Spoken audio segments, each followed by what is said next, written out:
Hello, my name is Don Buell, and I'm here with Julia Gennaro. I'll let her introduce herself in just a second. I'm a principal with Clark Nexon and been with the firm about 15 years. I help lead our science and technology group, and we're here to talk about creating low carbon facilities. Julia.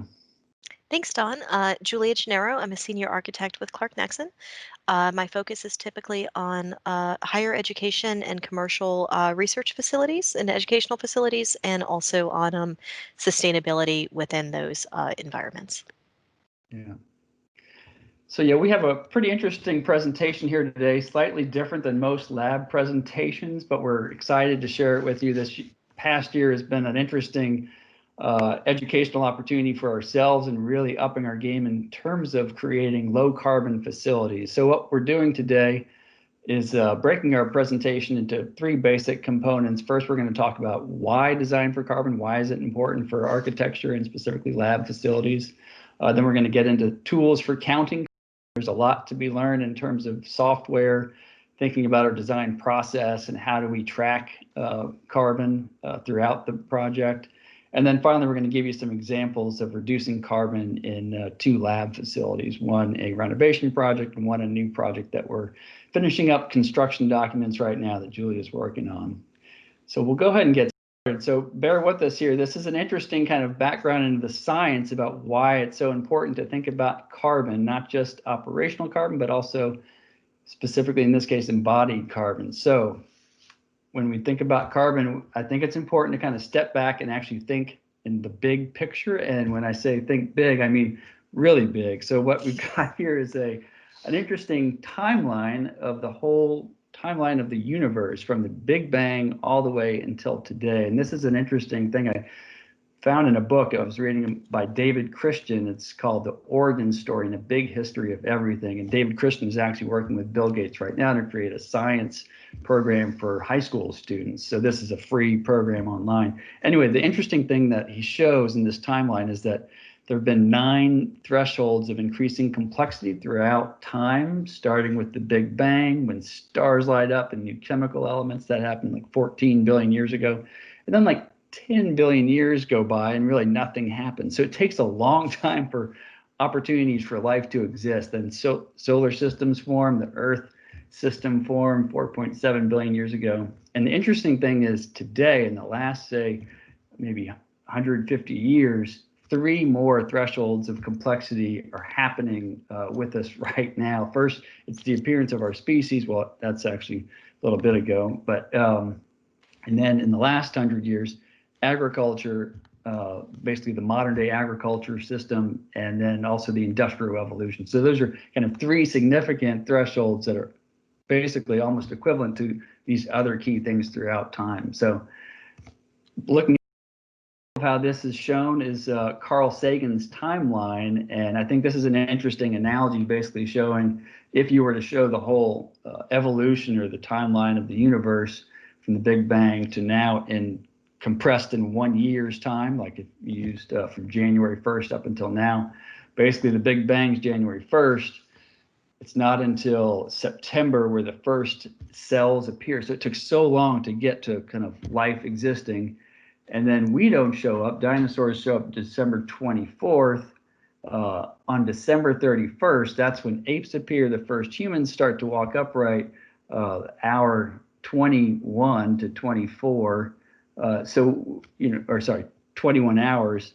So it's not until like the last bits of the year that humans start to really have an impact. So the question is, how are we having such a big impact now? And that's what we'll just share right now. And I think a lot of folks have, we can go to the next slide. I think a lot of folks know about climate change, but I had an opportunity last year to participate in the Large Firm Roundtable Carbon Summit. And what I wanted to do is kind of share with folks what I learned at that. Ed Mazzaria led the discussion, and he did a great job of kind of really impacting or giving the case for why it's so important to think about carbon and not just operational carbon, but embodied carbon. And at this summit, I learned a whole lot, and I came away with basically the outcome that we've got to make a lot of change in how we do things. And I will say, just as an aside, there weren't a whole lot of folks at this summit asking, what if it's a big hoax and we create a better world for nothing? But we know there's a few of those folks still out there. Anyway, so the next slide. I mean, I think it's important to kind of show what we learned at that summit. And one is, we know that the emissions of fossil fuels have been increasing drastically over the last 150 years. They're, reaching new heights every year as the industrialized civilizations grow and become more first world countries. So the next slide shows, over the last 600,000 years, people have said, the atmospheric carbon's gone up and down, up and down. This is just a typical spike. But actually, if you look at those last 600,000 years, it's never gone above this 300 parts per million since 1950. And now it's continuing to spike really drastically. So humans are having a big impact, and we know this, but it's always good to kind of go back and look at the facts. So next slide. So what's changing is basically, as we've seen in the news, is that temperatures are shifting. This is an interesting series of slides that shows from 1951 to 1980, there was this kind of average bell curve of normal cool days and normal warm days. From 1994 to 2004, that shifted to the right. So we're getting many more warm days and less cool days. So the extremes are getting farther and farther, and we're getting longer periods of extreme events. And now those extreme events are covering a larger portion of the Earth. So you see that little point there, that now it covers 14.5% of the Earth, not just 0.1%. So in the last 15 years, this is what we're seeing. So the extreme weather then leads to more extreme cases of whether it be drought or extreme rain, more storms, more fires. And, everybody watches the news and thinks, oh, that's a bad part of the country, I don't want to live there. But of course, in our parts, we have something else going on. So, hurricanes, much more now than ever before. In fact, I just got an alert on my phone saying upgrade of a hurricane in the Atlantic. There's a Hurricane Zeta, and it seems like I'm always kind of seeing alerts about this. So the point is that the building industry can make a change because we have such a big impact on the embodied carbon. So let's get into that really quickly. So the next series of slides basically show the importance of doing this now. Ed Mazary at that conference was saying that, just a year and a half ago, scientists were warning that we had 10 years before we can really get climate change under control. So that's why you're hearing so many things about the year 2020, is because this is the year that we've got to start making a change in how we design, not just for operational carbon, but also embodied carbon. So just a few slides about why this is important. So at the Paris Agreement, they talked about the importance of reducing emissions drastically in the next 10 years by 50%, and then trying to get to zero emissions by 2050. So a lot of work to be done. And so the question is, how are we going to get there? So the thing we're racing against is this change in temperature. It's gone from basically increased by 1 degree from 1850 to just a couple of years ago. We're trying to prevent it from getting to the 1.5 degrees and seriously trying to avoid the 2 degrees. So what does it look like if we continue business as usual? What Ed Mazary pointed out, if you go to the next slide, is business as usual is that top line. So 1950 to 2018, we're kind of on this track, and as more industrialized nations get larger, more emissions. And so we're kind of headed towards not just, we're going to kind of race by the 1.5 and 2 degrees and potentially get up to 5 degrees change by the year 2100. So that's a really scary thought when you think of all the drastic extreme weather we're having now, and it's only 2020. So we're trying to level off this curve and really approach that green line. And to get to that green line, that bottom line, means we have to really think about our new buildings that we're doing. So what we learned at the conference was, in the next 40 years, the global building area is going to increase by about 230 billion meters squared, or doubling the building stock. So that's the opportunity for us as designers, whether we're in lab design or higher ed design. We have the ability to reduce the energy and carbon significantly, because that's for doubling the building stock. So what does that mean as designers? So if we go to the next slide, if we took that new set of buildings, that total square footage, and spread it out over 30 years, this graph shows the amount of carbon that's involved in the embodied carbon, which is the blue line. It's just kind of saying we built a certain amount of buildings the same across 30 years, and then the operational carbon. So what it's saying is the operational carbon kind of increases over time as the buildings get built, start to use energy. It gets more and more significant over time. But what the important thing is this shows is if we look at the next 10 years, so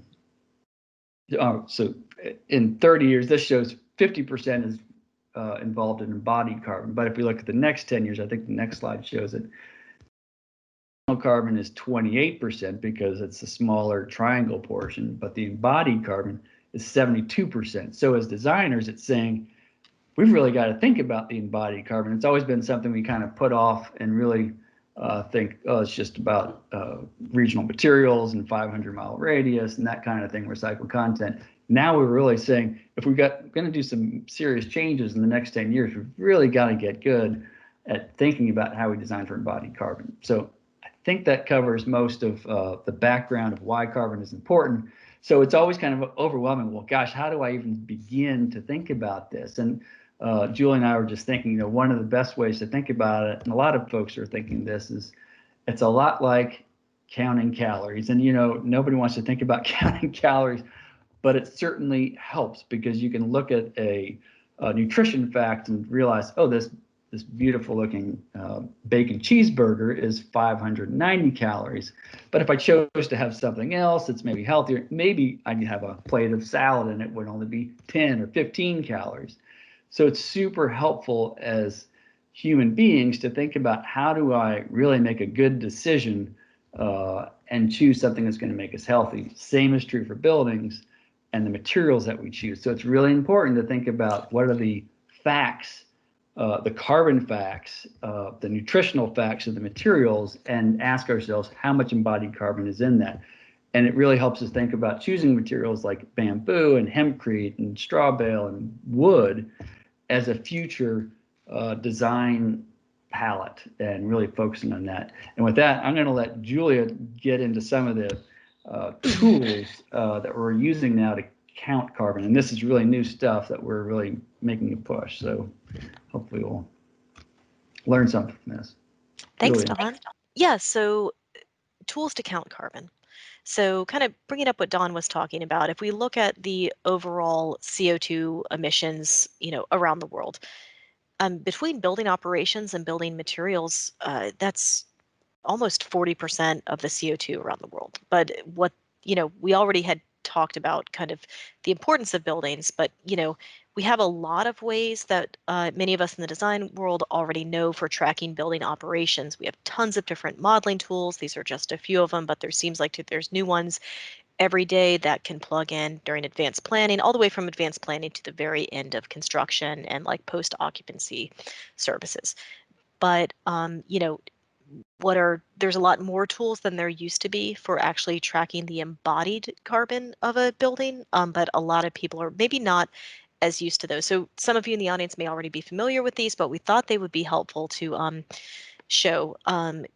The company Don and I work for is kind of really just going through this process to take advantage of new tools and also figure out which ones are the best match for both the type of designer or engineer, type of building, where it is in the process. There's a lot of different factors. And so we'll go through all of these different tools in a few minutes here, but while all of these tools are helpful, I can't see a project where all of these tools would be needed. They each have their place. So I thought we could kind of go through where they fit into the design process and what their kind of pros and cons are and how they work. So each of this is meant to fit within the integrative design process. It would probably be much easier if it was just this, point A to point B and they just fit in somewhere along that line. But if we have a software tool, it really needs to be able to do iterative design and measure decisions that are being made both early on and later in the process.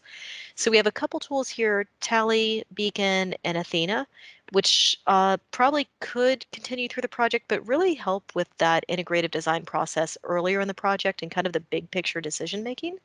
But then also we have this tool EC3, which is from Building Transparency, and it really helps with both construction documents and on through bidding and construction and tracking the actual materials used in the building. And then those are really for like the materials within a building and the design and assembly of the building itself. And then the other tools that we have to use are really the environmental product declarations. There's a variety of sources for these, but any manufacturer who's progressive in this way is going to have an environmental product declaration to declare the carbon impact of their material itself. And all of the material gets fed into the softwares that we're talking about at the top.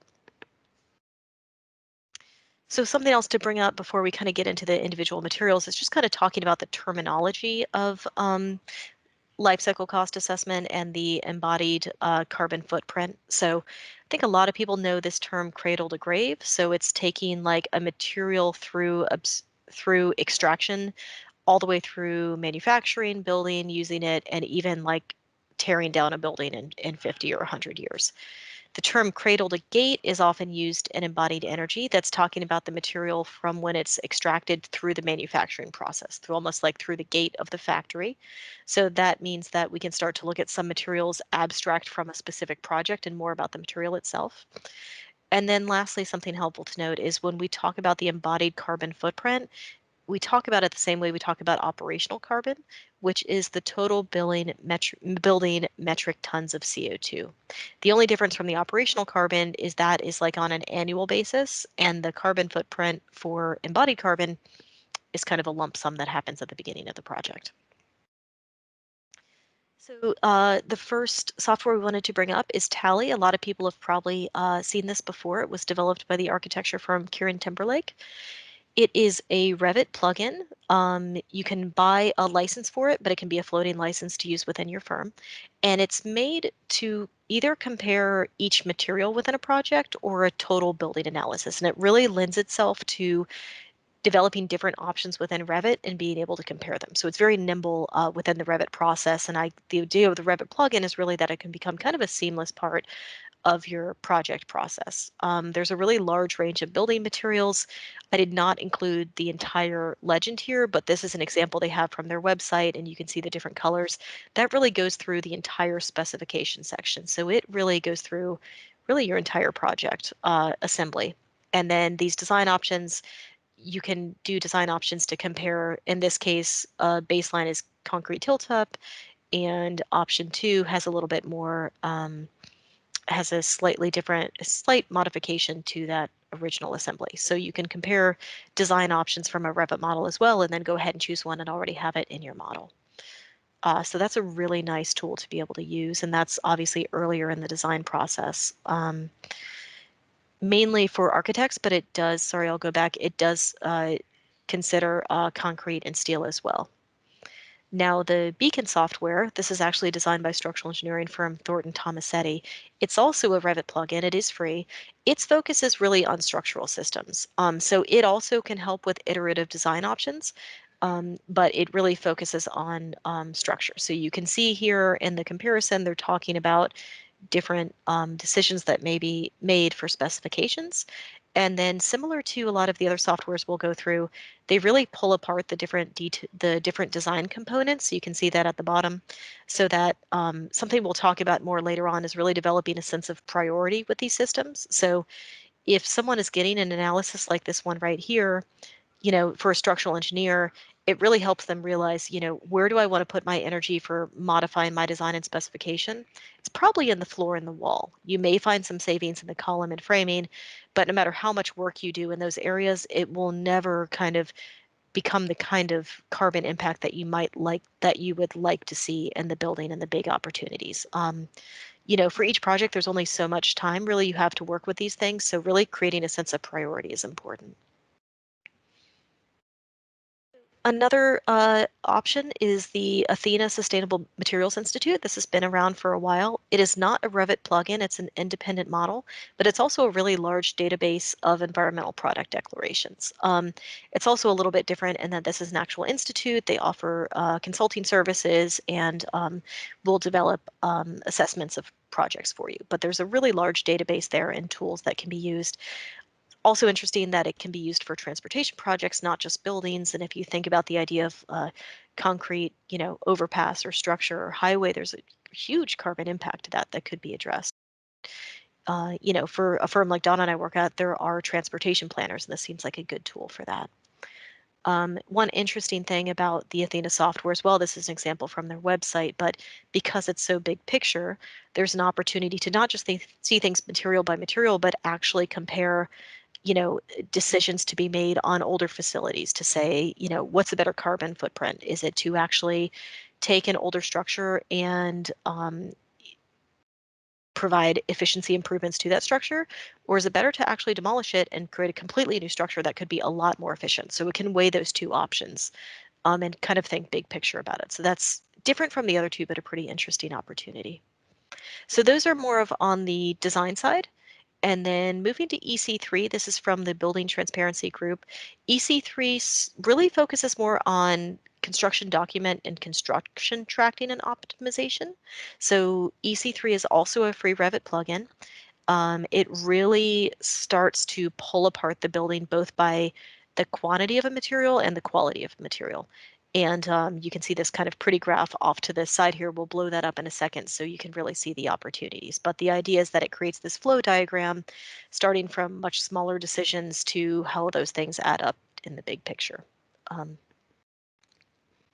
So if we look at one of those flow diagrams blown up a little bit, you can start to see that the different pieces of the building are pulled apart. So whether it's about structural steel, whether this is a more concrete focused one, but you can see the smaller parts adding up to the larger part.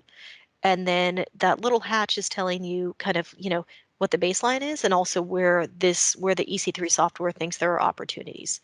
And within each one of those opportunities, the software does offer you a lot more information about where you might find that, whether it's designing the details in such a way that use less material or whether it's about specifying the material differently. So there's a lot of resources within EC3, and you can use this for your entire building. You could use it for just the structure.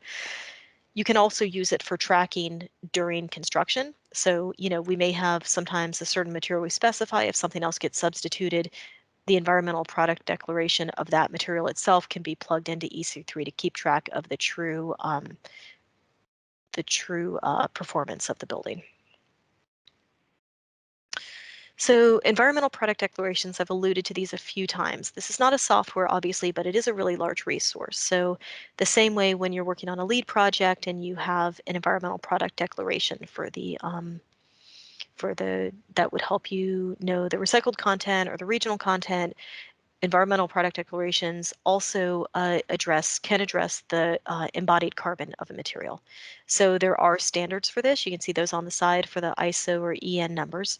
An example that we've used recently in our projects is decided to use rock wool on a recent project, which as an insulation board seems to have a much lower carbon footprint than using even rigid styrofoam or even blown in cellulose insulation. So this is just literally available online on their website where they have on their environmental product declaration, you can see that it was done through the UL system here. And then there's a table that tells you all the global warming potential, the ozone depletion material potential, all of the information that a group like EC3 would use to plug into their materials you can find here. So you don't necessarily need to look these up for every material, but if you want to see if a company is actually even addressing this issue, you should be able to find it on their website.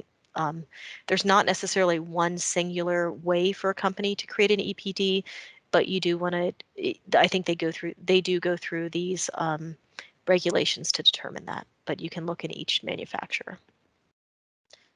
So the last thing I wanted to mention for tools is, software and regulations are very important, but maybe I should have started with this. I think common sense tools are probably your biggest opportunity. So before you even start tracking, whether one type of insulation is more effective than another type of insulation, there's pretty common sense approaches that can probably make your biggest opportunity. So these are kind of the top 10 recommendations by the AIA. They pretty much, if I had to sum them up, focus on either reusing, recycling, or minimizing.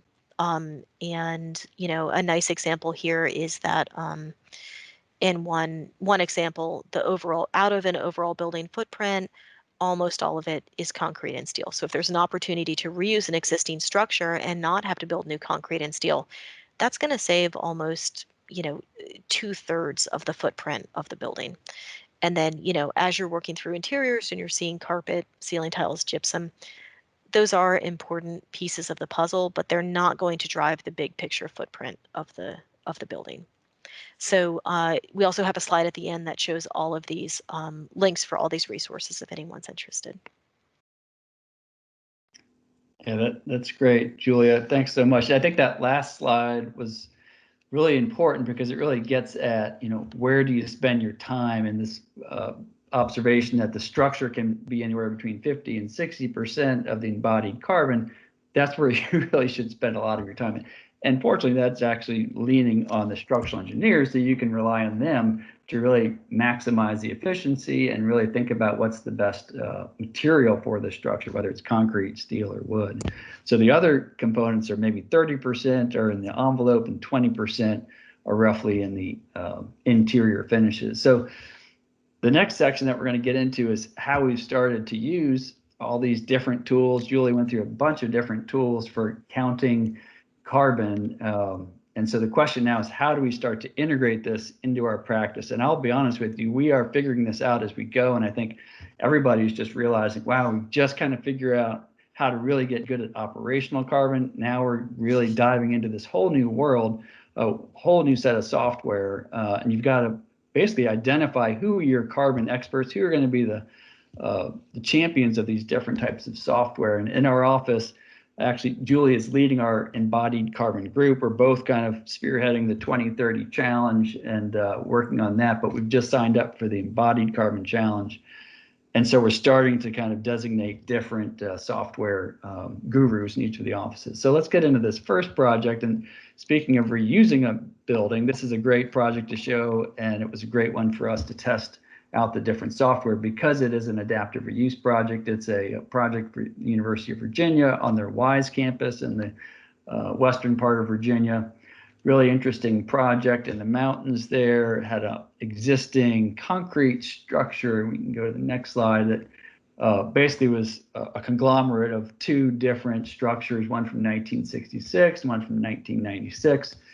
Great opportunity to say, hey, look, let's take a look at this structure and see how much carbon we're going to save, and then try to dive deep into the finishes and maybe the envelope and figure out how to really improve the efficiency of the embodied carbon. So this is a lab renovation project. It's turning the library into a nursing and allied health building.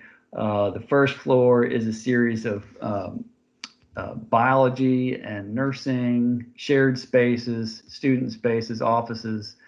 And on the second floor, you've got a biology educational wing, as well as an auditorium or large classroom space, and also offices, and then kind of this large shared space.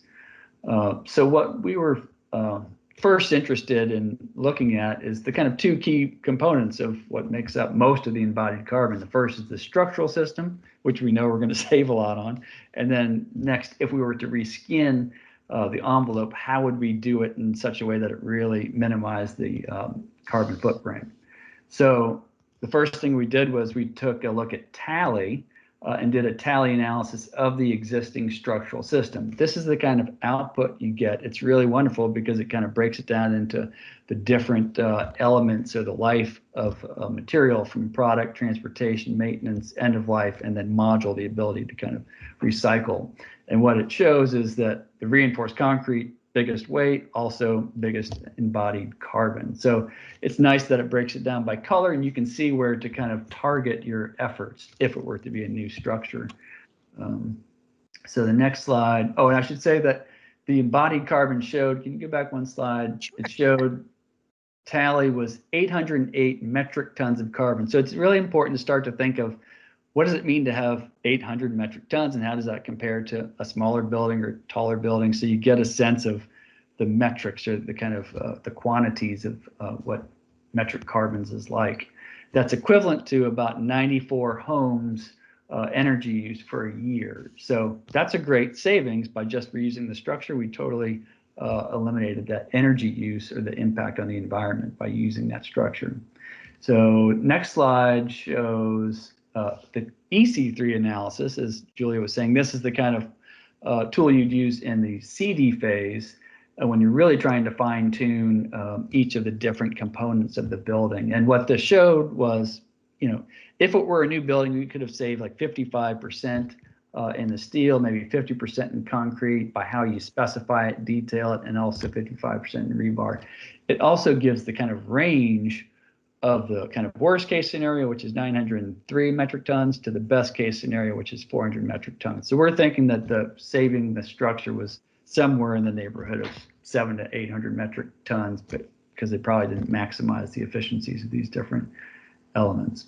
In any case, so the next slide kind of gets into how we thought about the envelope. And for the envelope, there was kind of a tight budget for the project, but we thought, if we could reskin it, how would we do it? Where would we kind of invest the money best to have the biggest bang for the buck in terms of the student experience? And we ended up kind of focusing on the skylight. But we first kind of studied, if we were to reskin this building, how would we save embodied carbon? And so the best way to do this is not necessarily doing a full analysis of every material for the whole building. Sometimes it's simpler just to do kind of a shoebox model. So in this case, we did a 10 by 10 exterior panel, had the same kind of backup system of rigid insulation and masonry. So it's kind of an equivalent, and then looked at it for 7 materials. So aluminum, zinc, GFRC, fiber cement, terracotta, wood, stone, and glazing. And what that gives you is the kind of, carbon counting, or the kind of, if you were to choose this, it's in this range of carbon. So fiber cement, aluminum would have been the best, or actually would be the best, maybe aluminum or stone, and glazing are the lower kind of embodied carbon. So if we were to reclad it in aluminum with a square footage of 17,000 square feet, it'd be about 142 metric tons. So the project hasn't afforded that at this point, but it's good to know that. But what we are definitely moving forward with is kind of a redesign of this kind of bump up in the roof. What we're doing is putting in a new skylight there and putting in a new structure. So that existing structure, and this is a way to kind of highlight this kind of large lobby entrance space and create a really welcoming daylit space. So the new structure would be an additional 6.9 metric tons. And we did do that analysis to give a sense of how much embodied carbon that new structure is going to be. And I think that's, a pretty small amount, relatively speaking. So if you go to the next slide, I think it says it's, less than one home's energy use for a year of using a new steel structural frame. And you do get the opportunity at the end of life to kind of reuse some of that steel. So that's the benefit of steel.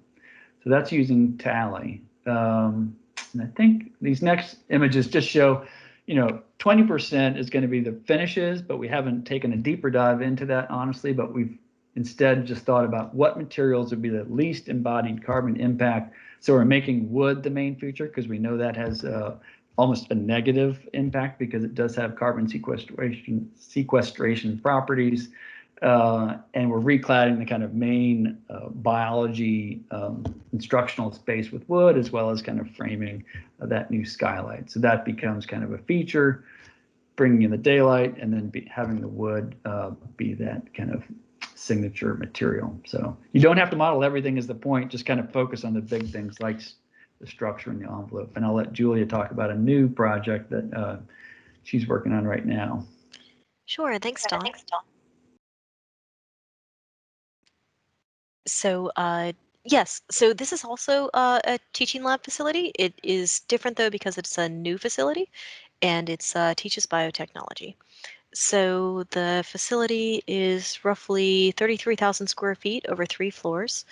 And in this case, what we really wanted to focus on, again, is the structure. And I think this is a nice example of why this is important for all buildings, but especially labs. So I think all of us know that the vibration thresholds, depending on the program you have within the lab, the structure can get pretty heavy. So in this case, steel was the right choice in terms of for a lot of parts of the building, but it is still I believe, a VCA vibration threshold, which means the steel and the concrete gets pretty heavy. And it brings up a good point in terms of, is thinking strategically ahead of time. The structure and capacity needs to completely relate to the programmatic needs, but understanding the impact of those programmatic needs on the final design. Is there a way to put the higher vibration thresholds on the ground floor? Is there a way to kind of strategically locate them throughout the building?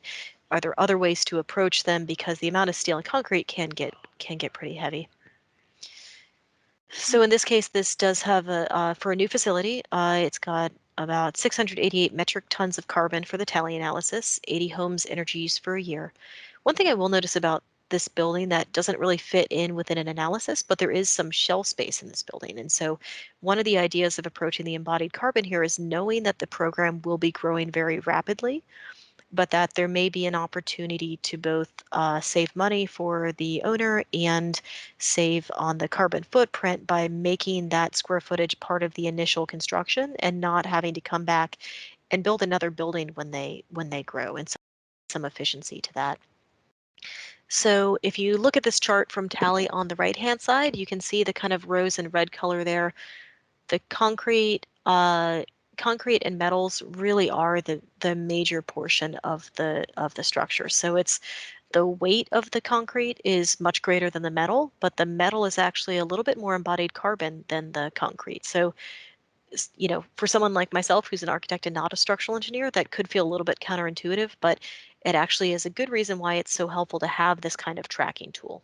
Um, Another way that Tally can address this is not just as part of the overall assembly, but actually line item by line item. So what this does is the more nuanced the analysis can get, the more helpful it is to the design team to know where their priority needs to lie. I think Don was alluding to this earlier. So in this case, if we look at all of the concrete and metal components, we can see this light green section, which is the wide flange shape, being really a large proportion of that carbon footprint, that being something we probably want to make sure we address. And then out of the concrete, the lightweight structural steel actually has a much larger footprint than the other one. So focusing on those parts of the design and from both the quantity needed of it and also the quality of the specification. So it is a large footprint, or maybe not proportionally large, but larger than using an existing building like Don was able to do in his example.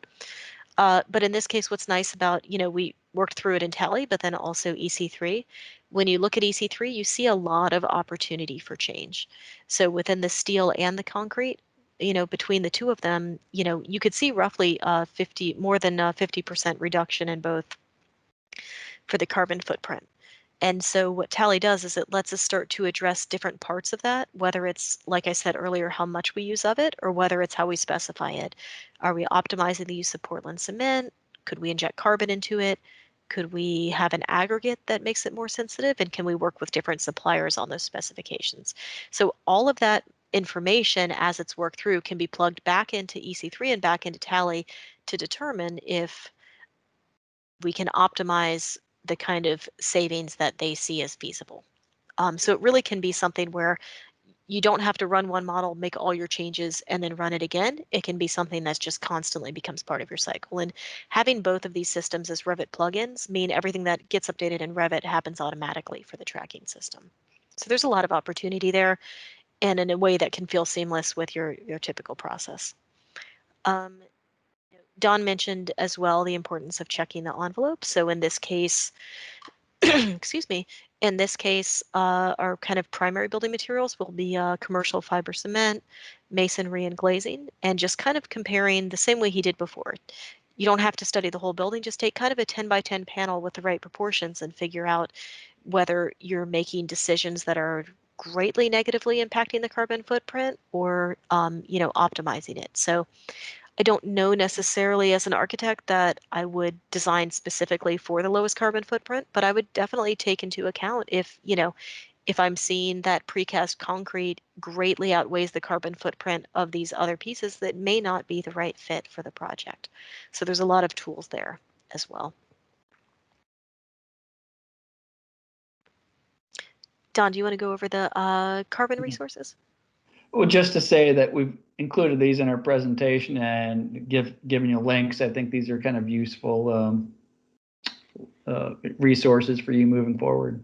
But I think that's it. I hope you enjoyed our presentation. It's definitely been a good effort on our part to kind of up our game in terms of embodied carbon. It's certainly given us a great homework assignment to improve our process, and hopefully it will benefit you all. So thanks so much for your time.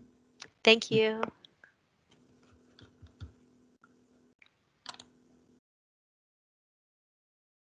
Stop.